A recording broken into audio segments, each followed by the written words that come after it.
What's going on, everybody? I had a little bit too much time on my hands this week, so I decided to make a collection of it's probably going to be two videos. It's going to be pretty long, but I wanted to do a top 10 of my favorite games of all time, and I actually wanted to talk about it while I'm showing clips because people usually just put their games up and they don't say why they liked them or why they were hooked on them for so long. But that's what I'm going to do. And the list is pretty much based out of how great the games were, obviously, and how much time you dumped into them and how much time I played with these games specifically. Obviously, they're all my opinion. You probably aren't going to agree with every single game, but I hope you do. Number 10, I will not lie, is probably not going to be on anybody's list except mine. It's just a game that I devoted way too much time to. Alright, thanks guys, enjoy. Alright, hands down, one of my favorite games of all time. For a couple reasons, actually. I remember when I first played it, I don't know, I was probably 11, I guess. It was in the arcade, and there were some older kids playing it, and I was like, damn, what are they? They're fucking murking zombies. Whatever, played like, I'm from Jersey, and we used to go to the shore like every weekend, and my grandma must have given me like $40 every weekend to play this stupid game on. Like, you don't realize how much it is, because you just, give me a quarter, but. And then I remember when I got my Dreamcast, I got it for Dreamcast, because when I found out it was for Dreamcast, I was like, oh my god, I gotta get it. And also, one of my first ever experiences with a girl actually happened when I was, I don't know, like 14 or whatever. And I could hear her brother playing it like in the other room. So this one definitely holds a special place in my heart.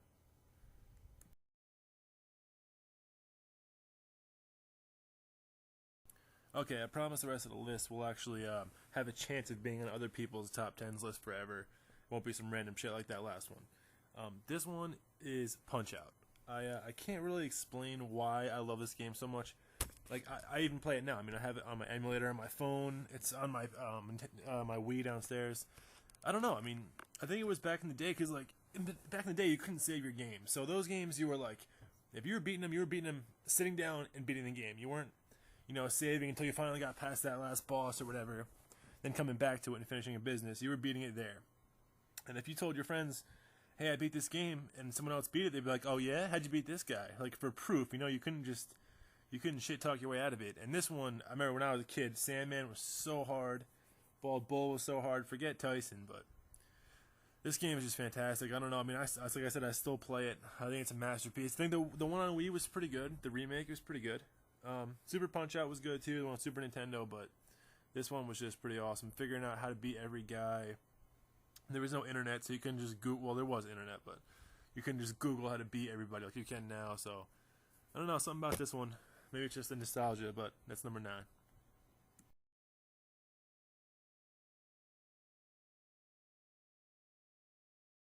Okay, this one could go either way. I could see it being in people's top 3s, and I could see it being in people's top 20s. Definitely understand either way, but it's GoldenEye.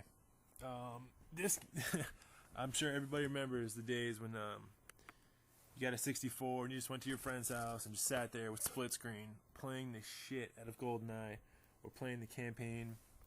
I don't even like James Bond. The game was just so awesome. I actually watched GoldenEye after I played the game because I was at my friend's house and we were watching movies or whatever. But this one pretty much changed how first-person shooters went. I mean, Doom was Doom. I didn't really get into Doom that much. It was a little, I don't know, it was whatever. But this one was just, whew, not even really much to say about it. I mean, it was revolutionary. Changed first-person shooters. It pretty much gave us Halo, gave us Call of Duty, gave us all that stuff. So I mean, I didn't really care for the next ones after that, like World's Not Enough or whatever. I don't care about the one coming out for Wii pretty soon at all. But this one should be in the top 10 just because of all the stuff that it started and what it gave us since then.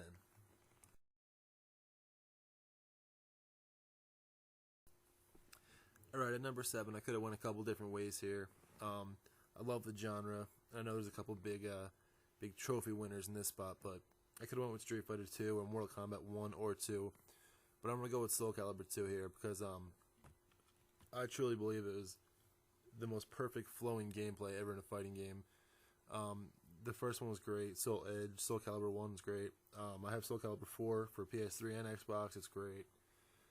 But Soul Calibur 2 really changed everything. You had your special characters on Xbox. You had Spawn, Link, and Nintendo. Heihachi and PS2 sucked, but I think it's from Tekken. I'm not really sure. But I mean, we devoted so many games. I mean, so much time to this after school, just going home and having like 4 people playing and whatever, and you have like you can do like an 8 versus 8, and ate up so many hours. The graphics were beautiful. The characters were great. You get so much weapon customization. Like I said, the fighting was so smooth, and the graphics at the time were just great. So I can see you going with Street Fighter 2 here, but I chose Soul Calibur 2 as my favorite fighting game ever. Good old number 6, the game that started all the bullshit. I remember when this first came out. I got it for a present. I think it was for my birthday, and I haven't heard about it until I got it. And it was when it first came out, but I don't know how I didn't hear about it. But oh man, you could kill cops, steal cars, hire a prostitute, kill the prostitute, get your money back, join the mob, sell drugs, everything, all when you were 12 years old. It was pretty great.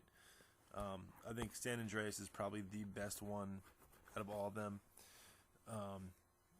But I mean, this one, when you first played it, it blew your mind. San Andreas, when you played it, you already knew what to expect. This one, you didn't. The first 2 were good, but they were over the head views, a little different. This one was just whew. Now, I keep saying whew, but man, if I can still get a copy of this to this day, bring back some memories. But yeah, this is a good one. I'm sure I don't have to say much about it. Alright, I'm going to stop this video here at 5. I got class in the morning. If you guys didn't find this to be a bore fest, I'll put the description in the put part 2 in the description, and you can check out my top 4. But this one is definitely going to go with the original, the masterpiece, Call of Duty 4 Modern Warfare. I'm not going to sit here and rag on Modern Warfare 2, because in all honesty, for the first 4 months it was out, it was probably the most fun you ever had in a video game. Then everybody found out all the cheap bullshit. I remember at the end of Call of Duty 4's lifespan, people said noob tubes were a problem, and having 2 claymores was ridiculous and all that. And shotguns were weak. Well, then Modern Warfare 2 came out, and we found out why shotguns were weak and how noob tubes in Call of Duty 4 really was not a problem whatsoever. You know, it had perks. You can customize your classes completely. The tiger stripes for the camos were cool because they gave you a little incentive to keep using the same gun. Single player campaign was great. Being able to hop on with your friends at any time was great. Like I said, single player was great, and it opens up a wave of a whole bunch of new games. I like World at War. A lot of people didn't, but it just pretty much lays the groundwork for every future Call of Duty game. So for that, it definitely earns its stripes.